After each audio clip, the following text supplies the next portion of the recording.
Hello! బిర్యానీలోకి, చపాతీలోకి టేస్టీగా ఉండే టమోటాతో గ్రేవీ చేద్దామా? ఒకసారి మీరు కూడా ట్రై చేసి మీకెలా వచ్చిందో కామెంట్స్‌లో చెప్పండి. ప్రాసెస్ స్టార్ట్ చేద్దామా? ముందుగా మిక్సీ జార్‌లోకి జీడిపప్పుని, దాల్చిన చెక్క, లవంగాలు, మిరియాలు, యాలకులు అన్నీ యాడ్ చేసుకొని 4 టమోటాలు కూడా ముక్కలుగా కట్ చేసి యాడ్ చేసుకోండి.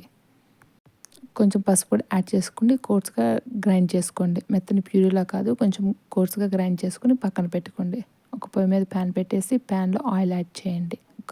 కర్రీలా కాకుండా కొంచెం ఎక్కువ ఆయిల్ యాడ్ చేయండి. గ్రేవీకి కాబట్టి బావుంటుంది. ఆయిల్ వేడయ్యాక జీలకర్ర, పసుపు యాడ్ చేసి జీలకర్ర కొంచెం ఫ్రై అయ్యాక పచ్చిమిర్చి యాడ్ చేయండి. పచ్చిమిర్చి ఫ్రై అయ్యాక ఆనియన్‌ని చిన్నగా కట్ చేసుకొని యాడ్ చేసుకొని బ్రౌన్ కలర్ వచ్చే వరకు ఫ్రై చేసుకోండి.